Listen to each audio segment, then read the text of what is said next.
o povo de Deus e a igreja como um povo missional, um povo que faz parte da missão do Senhor. É um prazer estar aqui. A curiosidade, é a primeira vez que eu ministro aqui no templo aos adultos, então é um novo desafio, um pouco diferente, fico muito feliz. E mesmo sabendo, os irmãos sabendo que talvez eu esteja um pouco nervoso, peço que não constranjam de fazer as perguntas, né? É sempre bom quando os irmãos participam, e mesmo que a pergunta seja difícil, complexa, dificultosa, podem fazer a pergunta. O nosso pastor está aqui, então ele responderá todas as nossas questões. Amém? Irmãos, estamos falando sobre a igreja como um povo missional na Bíblia, e estamos estudando a partir realmente da teologia bíblica propriamente, que ela acontece. Vou pegar esse aqui.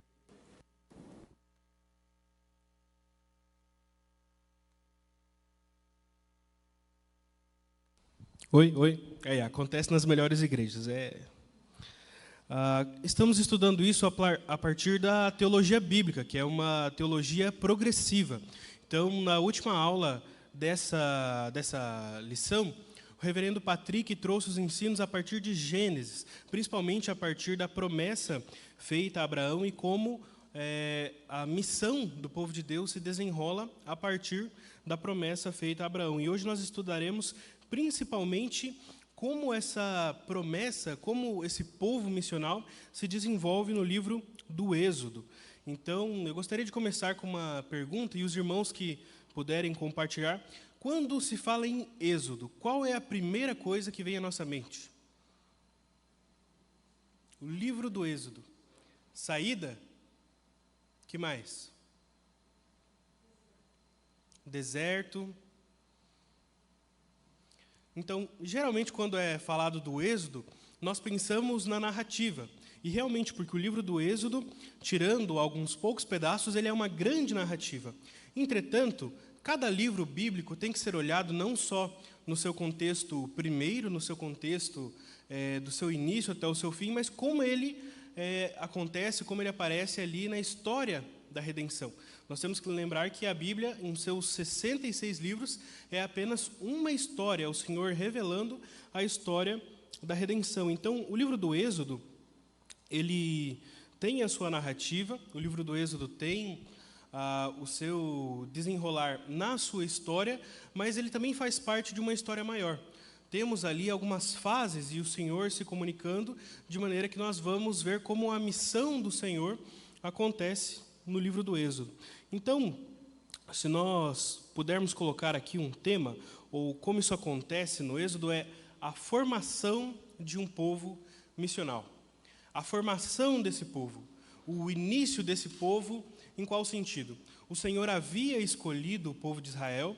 O povo de Israel, antes da escravidão no período do Egito, era um povo reduzido ali apenas com a família de Jacó, a família de Israel.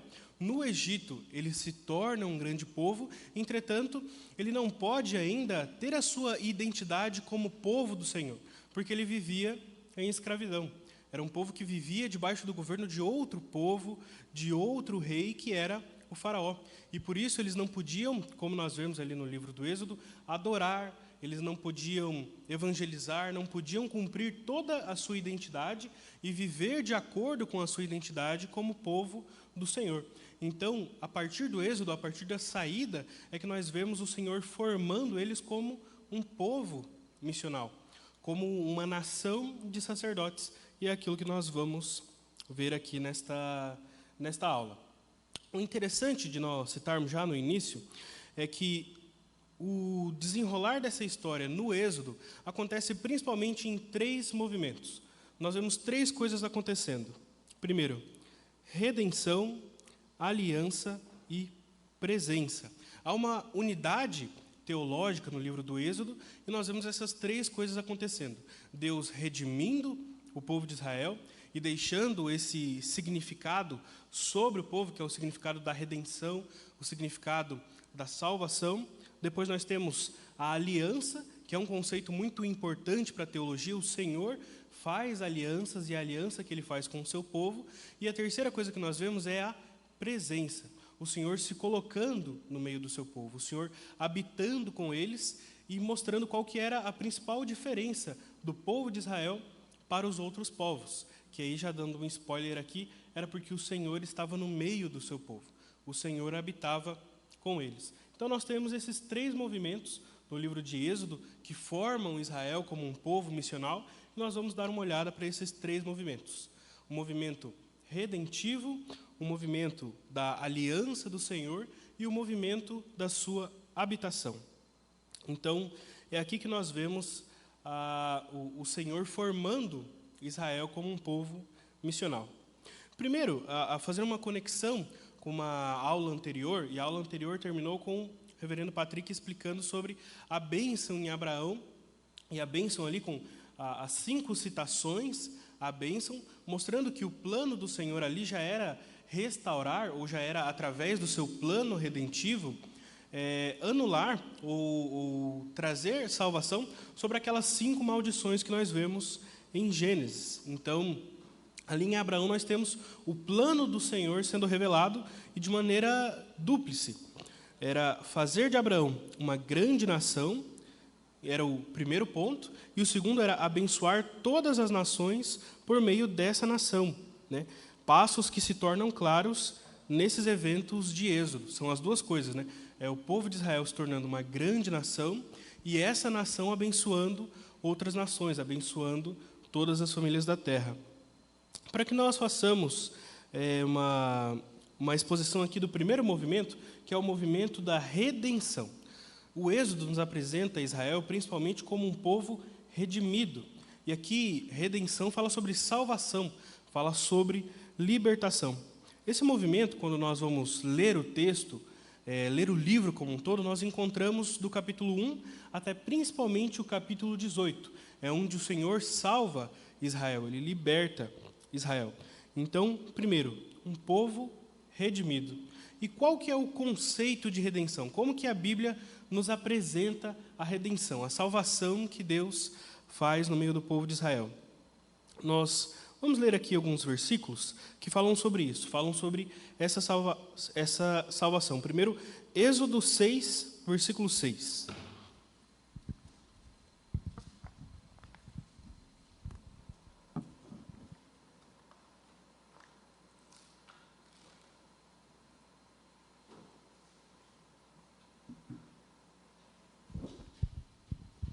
Em Êxodo 6:6, a palavra do Senhor nos diz assim: portanto, diga aos filhos de Israel: eu sou o Senhor, vou tirá-los dos trabalhos pesados no Egito, vou livrá-los da escravidão, vou resgatar vocês com o braço estendido e com grandes manifestações de juízo. Então o Senhor fala a Israel sobre uma salvação, sobre uma redenção daquela situação que eles estavam passando, e aqui em vários sentidos.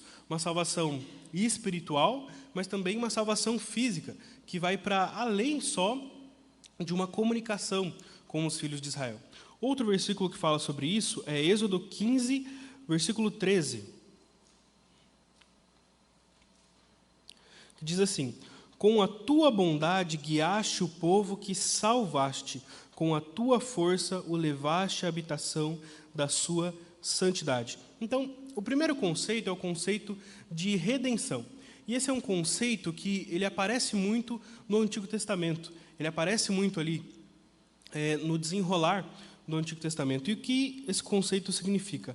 O Redentor era um membro da família que era responsável por resgatar tanto pessoas ou bens submetidos à servidão, submetidos à escravidão. Então, pessoas da família eram escravizadas, tinha um membro da família que tinha essa função de ir lá e resgatar as pessoas da família, comprar elas de volta ou conseguir de alguma maneira que elas fossem libertas. A mesma coisa com os bens da família também. Nós vemos uma divisão de terras feita em Israel de maneira que as terras eram inalienáveis. As terras poderiam ser vendidas, mas apenas por um período de tempo.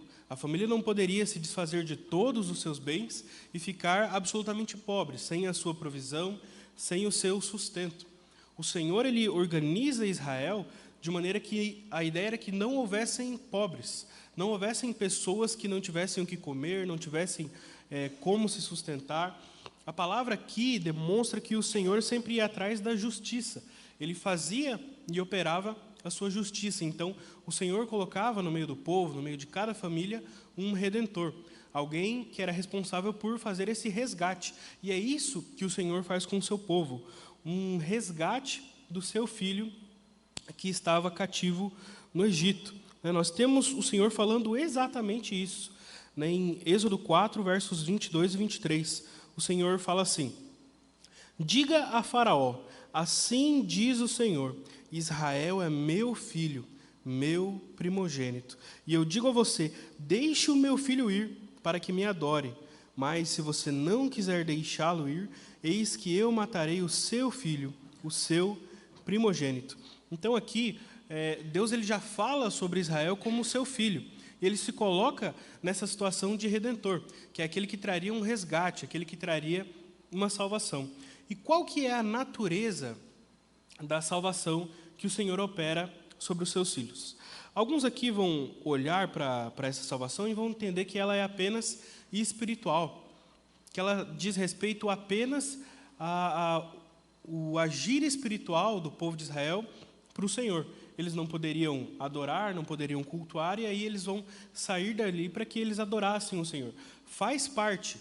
A libertação espiritual é algo que acontece, sim, no Êxodo, mas também não é só isso. E a libertação ela também não é só política.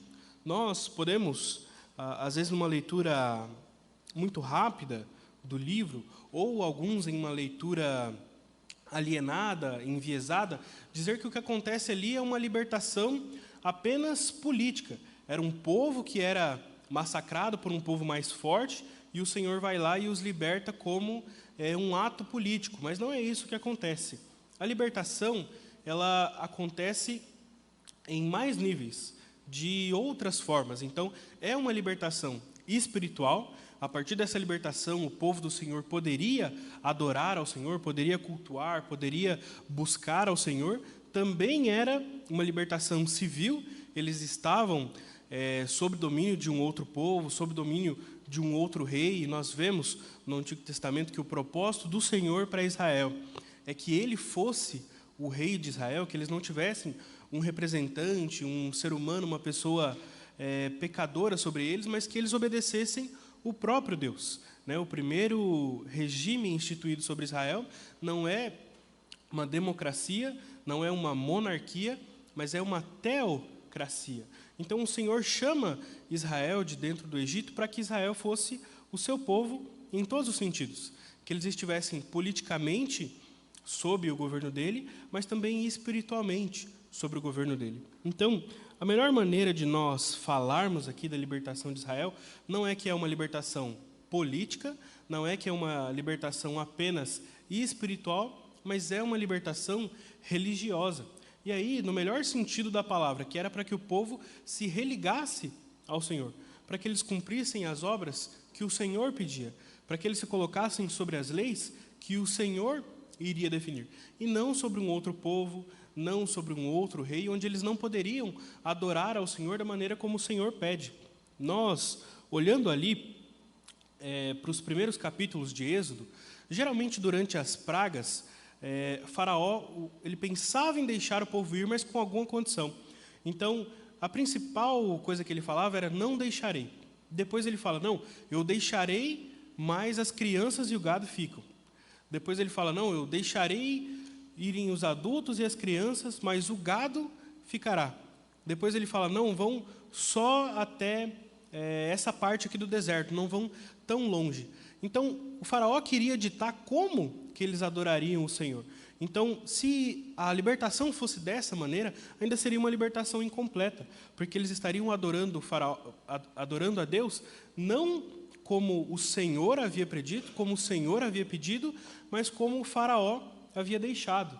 E nós vemos que essa não seria uma libertação completa, porque Deus queria que eles o adorassem, e o adorassem como ele definiu, a caminho do deserto, com o seu gado, com os seus animais. E ele queria que saíssem todos, homens, mulheres, crianças e o gado. Então, a libertação que nós vemos é uma libertação religiosa em todos os sentidos, para que a identidade de Israel como adoradores do Senhor pudesse ser executada por eles. Eles pudessem viver essa identidade como adoradores do Senhor e como filhos do Senhor. Eles já tinham esse chamado, mas no Egito eles ainda não podiam executar isso. Ainda não podiam viver como filhos de Deus. Ainda não podiam viver como parte do seu povo. Então, Deus julga o Egito, julga Faraó, lança ali o seu juízo, as suas pragas, e faz com que o povo seja liberto para que eles possam adorar o Senhor e para que aquela terra conheça que Deus é o Senhor. Então, aquela relação de autoridade, aquela relação de vassalo e suzerano, é uma relação que é quebrada. O povo de Israel, como povo de Deus, não deveria ter outro Senhor, senão o próprio Senhor, o nosso Deus. Então, a conclusão é que redenção significa libertação. A primeira coisa que nós vemos no Êxodo é um povo sendo liberto da idolatria que acontecia no Egito, sendo liberto dos maus tratos que aconteciam no Egito e, principalmente, sendo liberto de outros deuses, de outra religião. Eles eram libertos para adorar o Senhor. E isso é uma coisa que, quando nós fazemos uma leitura, às vezes, muito rápida, pode se perder também. Muitas pessoas falam, não, o Êxodo é o povo de Israel saindo do Egito, e param aí. Mas mesmo na definição mais simples, na definição mais rápida, o Êxodo é o povo de Israel saindo do Egito para adorar o Senhor. Não é sem propósito, não é sem um motivo, mas o Senhor traz eles do Egito e os liberta para que eles adorem o nome dEle, para que eles possam executar ali aquela identidade de serem o povo do Senhor, de serem a família do Senhor.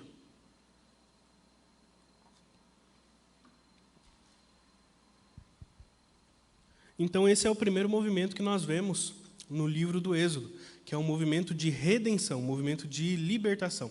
Meu irmão?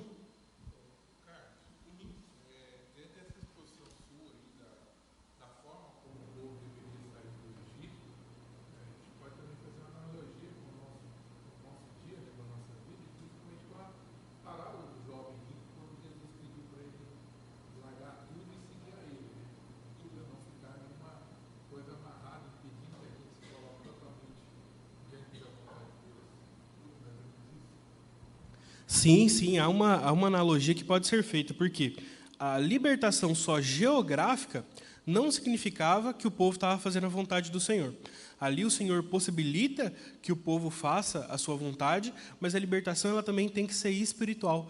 Tanto que em alguns momentos, durante a jornada no Êxodo, nós vemos que o povo já está longe, a ameaça já não está ali batendo a porta, e eles murmuram contra o Senhor. Eles falam, não, bom era no Egito, quando nós tínhamos as panelas cheias de carne, quando nós tínhamos as cebolas, quando nós tínhamos um mantimento. Então, a libertação ela é física, ela é geográfica, mas ela também é espiritual. Essa libertação religiosa.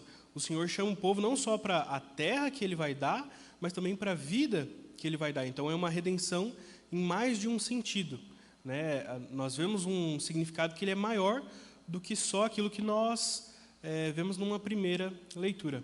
Aqui,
Sim, sim, exatamente isso. Nós não podemos alegorizar o texto trazendo cada coisa que acontece como algo de hoje em dia. Entretanto, a redenção que Deus aplica em Israel tem muito a ver com a salvação que Ele aplica nas nossas vidas também. E da mesma maneira que nós vemos Israel sendo salvo, sendo liberto, mas continuando muitas vezes nos seus pecados, em uma postura contra o Senhor, muitas vezes é aquilo que acontece. Nós somos salvos, mas continuamos a pecar, continuamos com falhas, e o Senhor continua em graça, em misericórdia, agindo nas nossas vidas, né?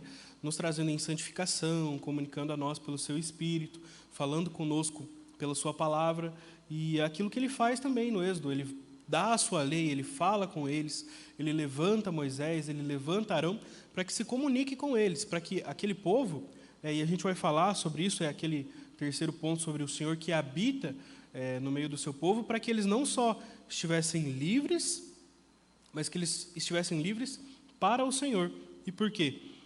Porque liberdade, no sentido que a gente pensa, nesse sentido que você falou, meu irmão, que é o eu posso fazer o que eu quero, ela absolutamente não existe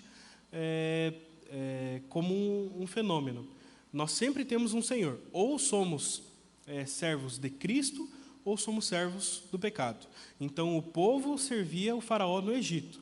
Quando eles saem, é para servir ao Senhor.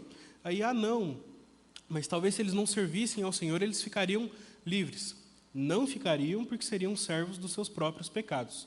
A falta de um faraó sobre eles não significa que eles poderiam cumprir as suas vontades, mas que eles estariam cumprindo a vontade do pecado, a vontade daquilo que é errado, aquilo que nós vemos o povo muitas vezes querendo fazer no Êxodo, adorar como eles querem, fazer a vontade deles, fazer aquilo que eles acham que é o melhor. Aquilo que nós vemos também, uma linguagem usada muito nos Juízes, cada um fazia o que era bom aos seus próprios olhos. E o que nós vemos é que isso não trazia nenhuma coisa boa para o povo de Israel, mas ao contrário, períodos de guerras, períodos de conflitos, períodos de injustiça social, de desigualdade, e onde o pecado ele fazia mal à própria população. Então,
sim, Paulo, é exatamente isso.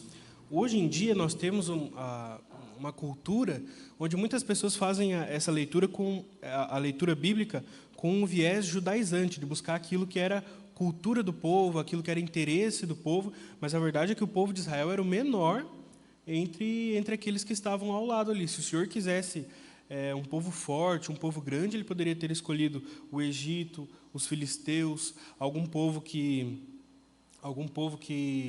já tivesse poderio, né? Então, há um exemplo, né?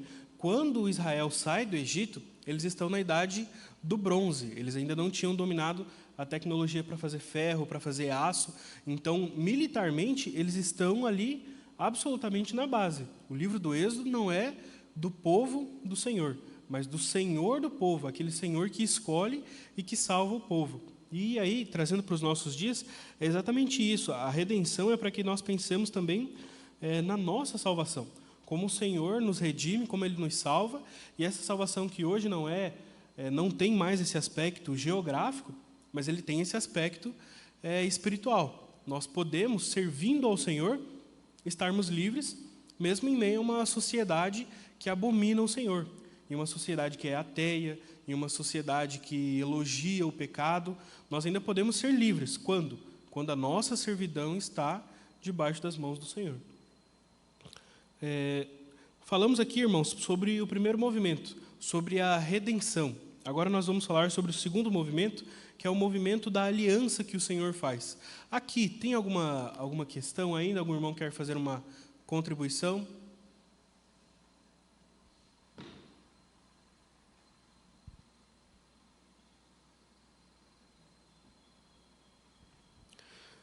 Prossigamos, então. O segundo movimento que nós vemos no livro do Êxodo, depois da redenção, depois da salvação, é um movimento de aliança, onde o Senhor faz uma aliança com o seu povo. E aqui é muito interessante porque a aliança ela é tão presente na teologia bíblica, quando nós olhamos um contexto maior das Escrituras, que a maneira como nós denominamos a teologia bíblica, que hoje é ensinada na igreja presbiteriana e que nós acreditamos ser a melhor teologia para que nós entendamos a Bíblia, é a teologia aliancista, que observa o agir de Deus com o seu povo através das alianças que o Senhor faz. E aí nós podemos falar aqui um pouquinho sobre qual que é o contexto de aliança. Em um contexto muito histórico, no Antigo Oriente Próximo e ali nos povos ao entorno de Israel, nós temos essa nomenclatura, a aliança, que era o quê? Tanto a aliança entre os reis, entre povos que estavam em um pé de igualdade, alianças militares, como também entre povos maiores e menores, numa aliança de vassalagem, em uma aliança onde o povo que era menor servia ao rei do povo maior e muitas vezes pagava impostos, muitas vezes era oprimido, muitas vezes era uma aliança desigual, que acontecia com juramentos, que acontecia com cerimônias. Então, havia ali essa palavra, essa nomenclatura, aliança. Mas é muito diferente daquilo que o Senhor faz.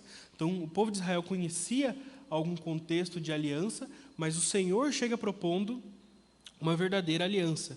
O Senhor se relaciona com Israel e demonstra ali a sua aliança no Sinai, mostrando que ele foi liberto do Egito pela mão do Senhor e que agora o Senhor cuidaria dele. Ele seria o povo do Senhor e Deus seria o rei de Israel, seria aquele que cuida de Israel.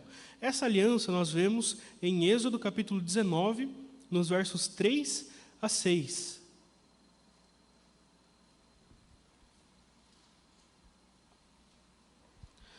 Êxodo capítulo 19, versos 3 a 6. É o cerne ali da aliança. Moisés subiu para encontrar-se com Deus, e do monte o Senhor o chamou e lhe disse: assim você falará à casa de Jacó e anunciará aos filhos de Israel: vocês viram o que eu fiz aos egípcios, e como levei vocês sobre asas de águia e os trouxe para perto de mim. Agora, pois, se ouvirem atentamente a minha voz e guardarem a minha aliança, vocês serão a minha propriedade peculiar dentre todos os povos, porque toda a terra é minha. Vocês serão para mim um reino de sacerdotes e uma nação santa. São estas as palavras que você falará aos filhos de Israel. Então, o que nós vemos aqui? O Senhor fazendo a sua aliança com Israel e formando neles a identidade que eles não podiam exercer no Egito, trazendo eles para essa identidade. Olha, vocês são filhos do Senhor, essa vai ser a aliança que eu farei com vocês. O Senhor começa a sua aliança falando sobre o seu caráter, falando sobre o seu poder. No verso 4, vocês viram o que fiz aos egípcios. Então, o Senhor não precisava provar mais nada para o povo de Israel. Ele já havia mostrado os seus feitos, mostrado o seu poder, mostrado o seu zelo e como ele havia cuidado do povo de Israel, e é ele que propõe a aliança. Então eles podiam acreditar nessa aliança, confiar nessa aliança, porque era o Senhor que havia tirado eles da servidão com uma forte mão. Eles não tinham nenhuma possibilidade de escaparem, de fugirem, mas o Senhor, pelo seu poder, os liberta. E aqui o Senhor está falando com eles: olha, eu, o Deus que libertou vocês, que trouxe vocês da terra do Egito, sou eu que estou fazendo essa aliança, sou eu que estou propondo, e por isso vocês podem acreditar nisso. Agora, pois, verso 5, se ouvirem atentamente a minha voz e guardarem a minha aliança, vocês serão a minha propriedade peculiar dentre todos os povos, porque toda a terra é minha. O Senhor vai propor essa aliança aqui, e toda aliança tem dois lados. No antigo Oriente Próximo, dos povos em volta, as alianças elas eram num sentido de ganha-ganha. Mas aqui o Senhor ele propõe a aliança, ele propõe o seu cuidado, propõe a sua bênção, e ele não pede grandes coisas de volta. Até porque o povo de Israel era um povo falho, até porque o povo de Israel era um povo pequeno, mas até a parte que era proposta ao povo de Israel era uma parte abençoadora. Era o Senhor mostrando a sua bênção. E aqui nessa aliança, nós vamos encontrar 3 termos que o Senhor se utiliza. Primeiro, propriedade exclusiva. Vocês serão a minha propriedade exclusiva. Ou algumas versões vão traduzir como o meu tesouro. Essa linguagem, ela significa o tesouro pessoal de um rei. Aquilo que um rei guardava como o maior bem que ele tinha. É verdade que no Antigo Testamento, e o que nós vemos nas culturas ali, era que muitas vezes o rei era dono de toda uma região, tinha o seu palácio, tinha os seus cavalos, tinha os seus bens, mas o rei também tinha um tesouro que era particular. Era um tesouro que ficava guardado só com ele, uma grande quantia, um ouro, uma prata. E o que o Senhor está falando aqui é, se vocês guardarem a minha aliança, vocês serão o meu tesouro, a minha propriedade particular. Então, ao guardarem a aliança, o povo estaria resguardado no Senhor. O Senhor cuidaria deles como o bem mais precioso, como o seu tesouro particular, aquilo que era diferente de todas as coisas. E aqui o Senhor fala, vocês serão diferentes de todos os povos. Entre todos esses povos, vocês serão a minha propriedade particular. Vocês serão o meu tesouro. E aqui nós vemos mais uma vez o Senhor escolhendo um povo que não tinha nada para oferecer, não tinha nada de bom, não tinha nada de diferente dos outros povos, mas o Senhor, na sua graça e na sua misericórdia, escolhe eles para ser a sua propriedade exclusiva.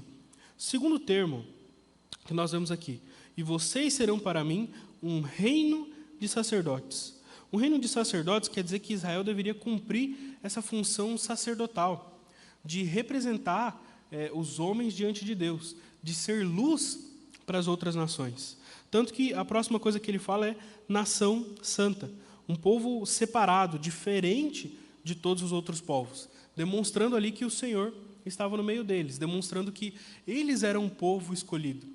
A ideia é que, ao obedecerem ao Senhor, as outras nações veriam Israel e seriam trazidas ao Senhor, seriam atraídas ao Senhor. Muitas vezes nós olhamos o Antigo Testamento como uma história com vários conflitos, com várias guerras, e nós achamos que o povo de Israel ele deveria ver as outras nações apenas como inimigas. Mas, na verdade, não. O Senhor fala para que eles não se associem a essas outras nações, para que eles não confiem nessas outras nações, mas a ideia do Senhor, o seu propósito, era que Israel fosse uma nação evangelizadora, uma nação de sacerdotes, uma nação que trouxesse as outras nações ao Senhor, pelo seu agir, pelas outras nações verem o Senhor agindo no meio de Israel.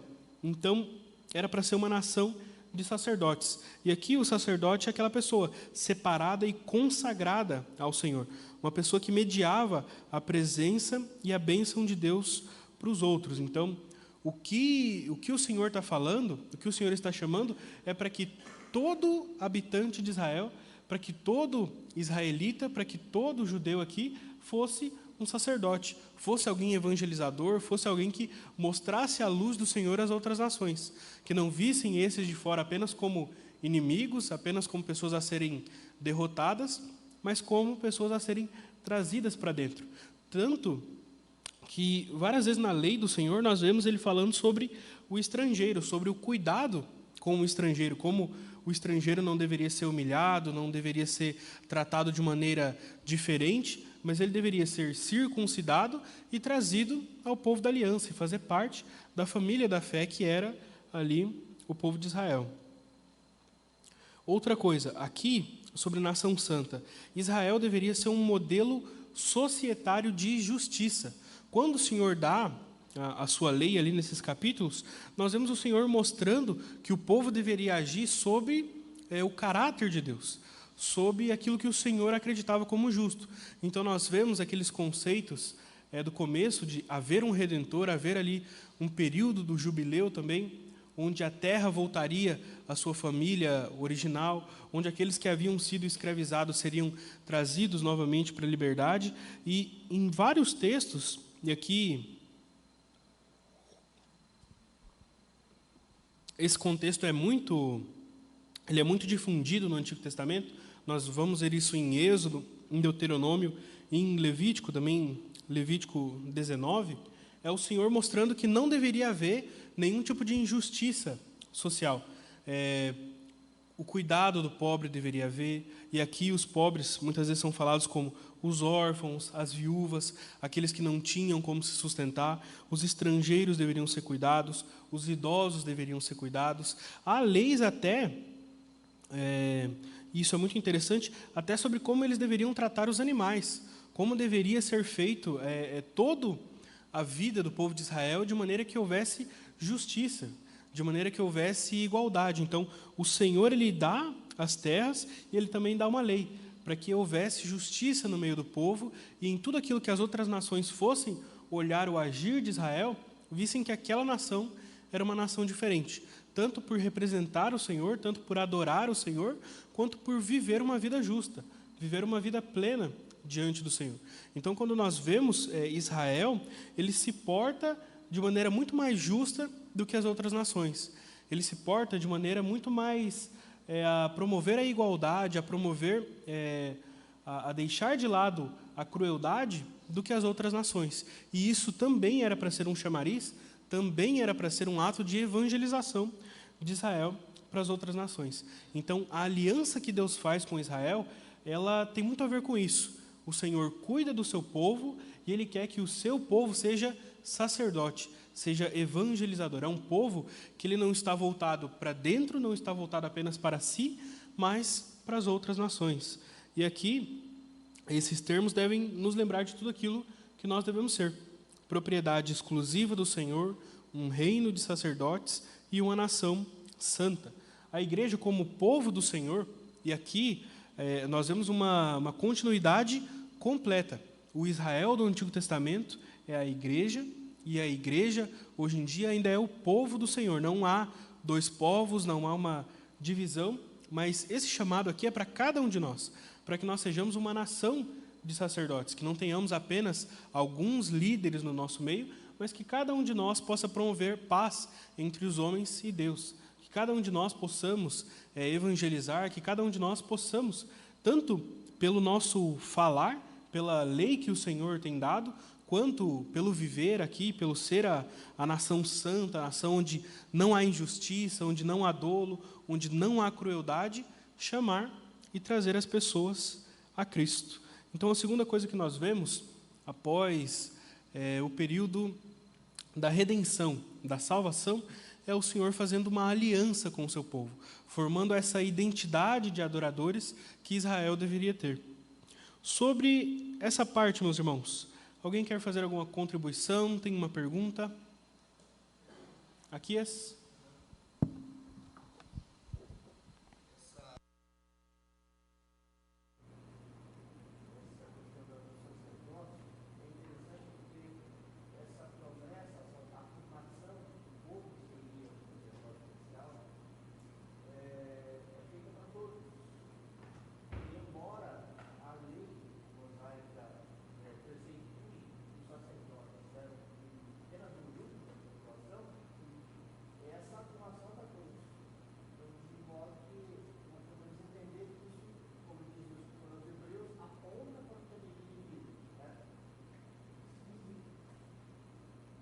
É exatamente isso.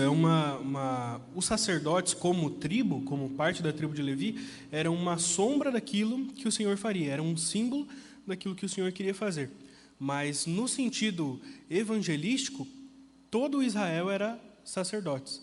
Nós vemos que o Senhor queria tanto falar com cada um deles, como que cada um deles transmitisse as mensagens dele. Então, nós vemos o povo de Israel muitas vezes negando isso, não querendo, e dizendo claramente para o Senhor, não fale o Senhor conosco, mas fale o Senhor com Moisés, e Moisés fale conosco para que não morramos. Mas isso é já o pecado do povo. Aquilo que Deus queria é que cada um deles fosse uma nação de sacerdotes, que cada um deles fosse um sacerdote, alguém que traz a palavra do Senhor aos outros. Sobre isso, meus irmãos, mais algum apontamento? Sigamos, então, para o terceiro movimento que nós vemos no livro de Êxodo, principalmente dos capítulos 25 a 40, que é sobre a presença do Senhor. E aqui a questão do tabernáculo, do santuário.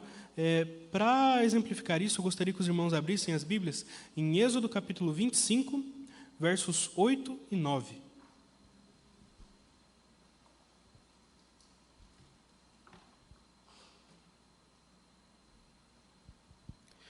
Assim nos diz a palavra do Senhor. Êxodo 25, versos 8 e 9.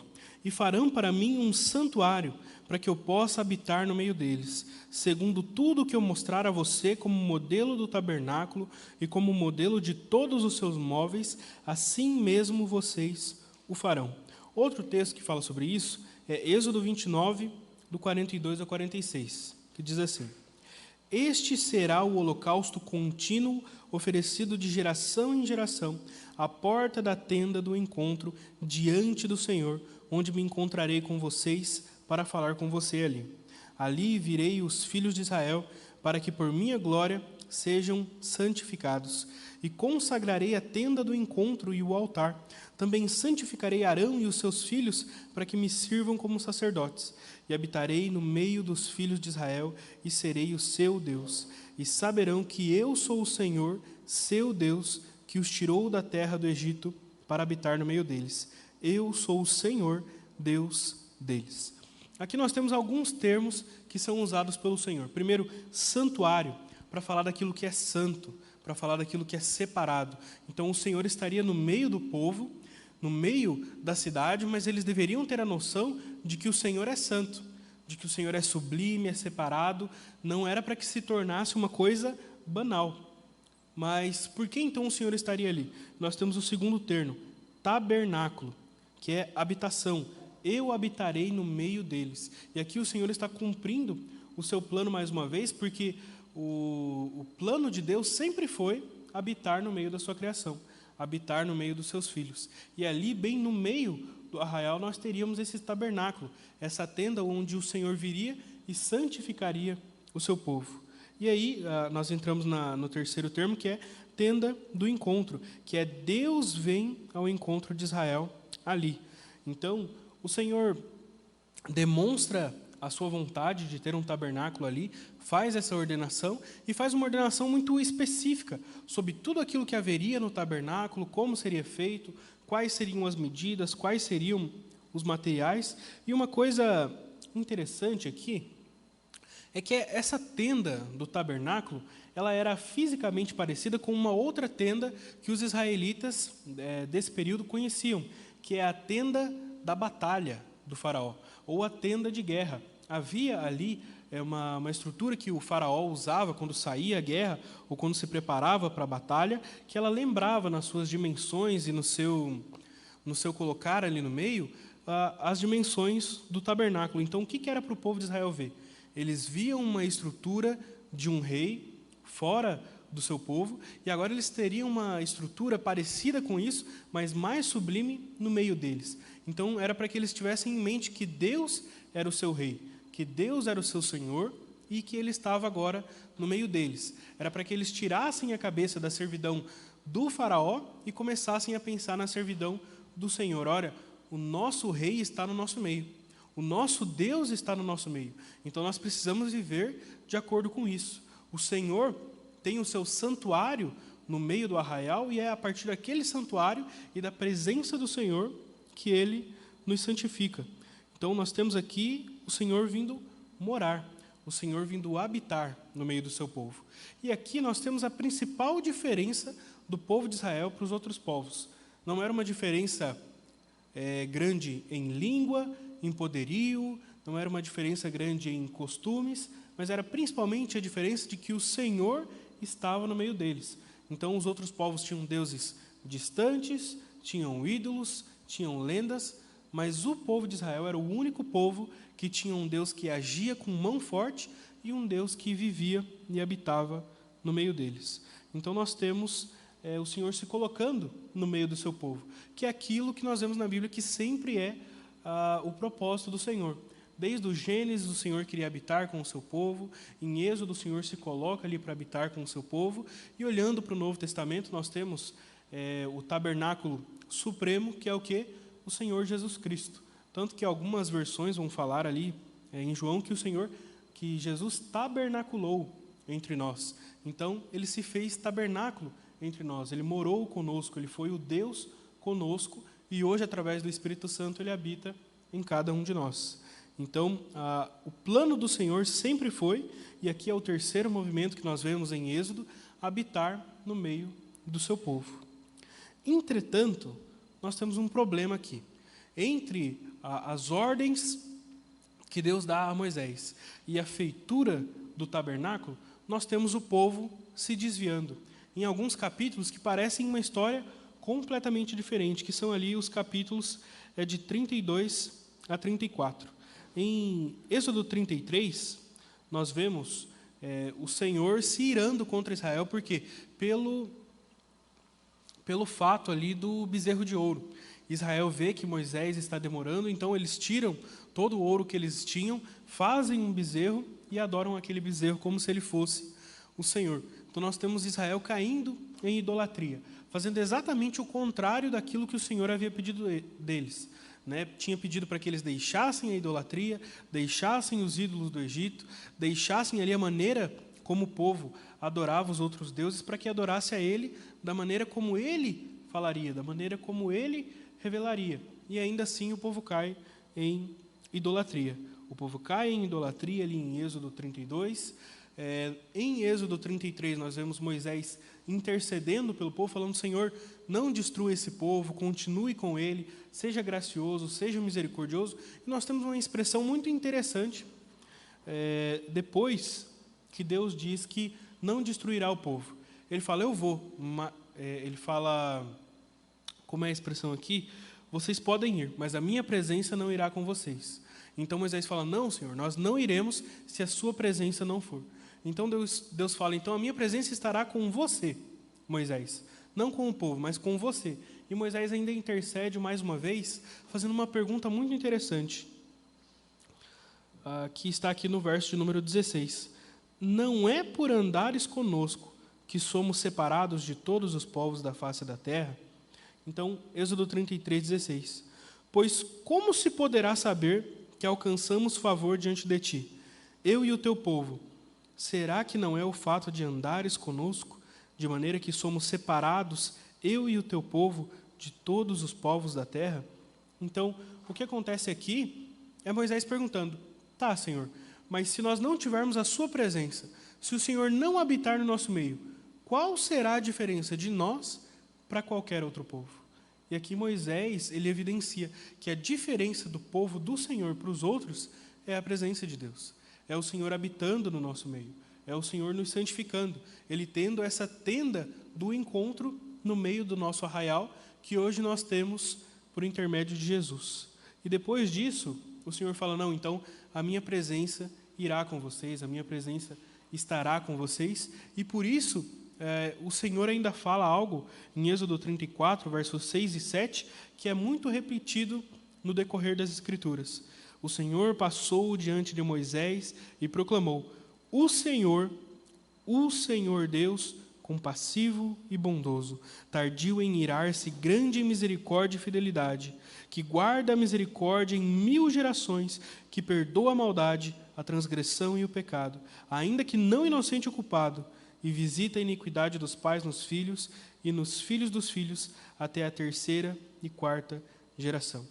Aqui, Deus revela como um Deus compassivo e misericordioso. Para estar no nosso meio, para habitar entre nós, Ele precisa ser um Deus compassivo e misericordioso. E Ele perdoa os nossos pecados para estar no nosso meio. Ainda assim, Ele nos chama a contemplar o Senhor como um Deus que é santo, que nos santifica. Então, esse habitar do Senhor no meio do seu povo tem que nos fazer diferentes, santificados, que deixemos o pecado e que nós hajamos verdadeiramente como uma nação de sacerdotes. Nós temos aqui, podemos citar, 3 implicações da presença de Deus no meio do seu povo. Resumindo um pouco daquilo que faria essa mudança, daquilo que Moisés chama de diferença. Primeiro, a vida do povo seria marcada por um relacionamento contínuo de amor e obediência. Então, Deus estar no meio do povo de Israel faria diferença. Eles teriam um relacionamento com Ele. Eles obedeceriam a sua lei. E é isso que acontece conosco também. Como nação de sacerdotes, como parte do povo do Senhor, o habitar do Senhor no nosso meio tem que trazer a gente para uma vida de santidade, para uma vida de obediência ao Senhor.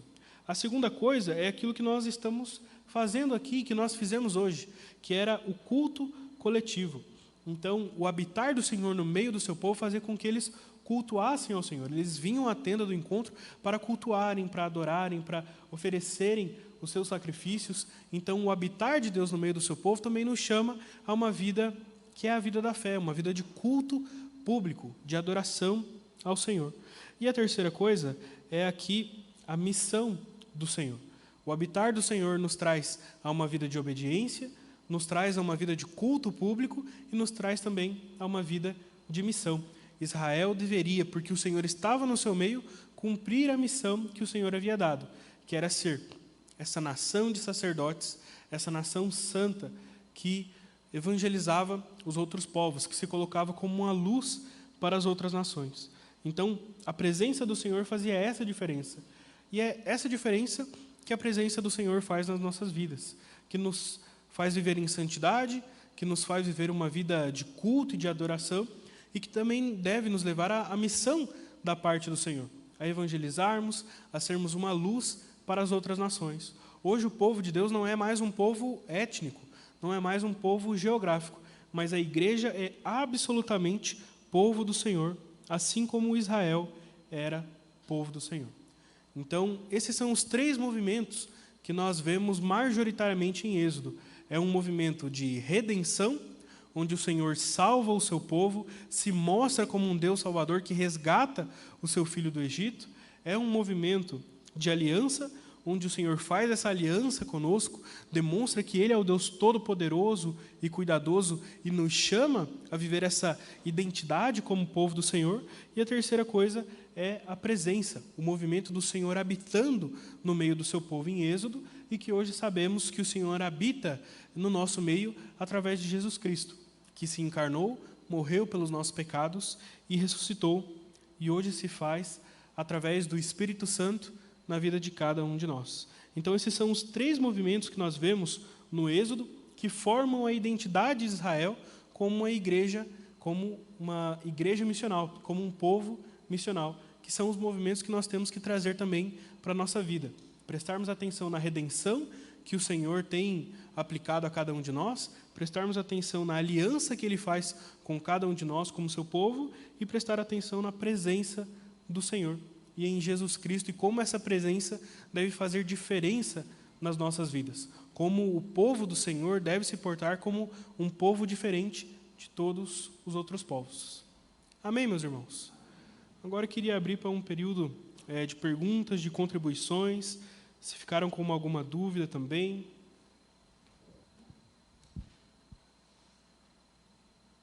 Um de cada vez, por favor. Reverendo Patrick, gostaria de fazer algum apontamento? Opa, muito bom. Obrigado, então, meus irmãos. Muito bom estar junto com os irmãos, ministrando essa aula. Espero que ela tenha sido abençoadora. E se no decorrer da semana vier alguma dúvida ou alguma questão concernente a isso, podem me procurar, podem procurar o reverendo Patrick, que vai ser uma dádiva, uma bênção, nós falarmos mais sobre esse assunto, que é a igreja missional na Bíblia. Oremos então. Senhor, nosso Deus, nosso Pai, obrigado, ó Senhor, porque tem sido bom, tem nos abençoado, tem nos escolhido como seu povo, ó Senhor. Ajuda-nos cada vez mais a nos portarmos como essa nação santa, como esse povo de sacerdotes, ó Senhor. Ajuda a evangelizarmos, a sermos luz para as nações, porque o Senhor é a nossa luz, porque o Senhor habita no nosso meio, porque o Senhor enviou o seu Filho para nos redimir. E agora está conosco. É aquilo que nós pedimos e agradecemos no nome do teu Filho amado Jesus. Amém.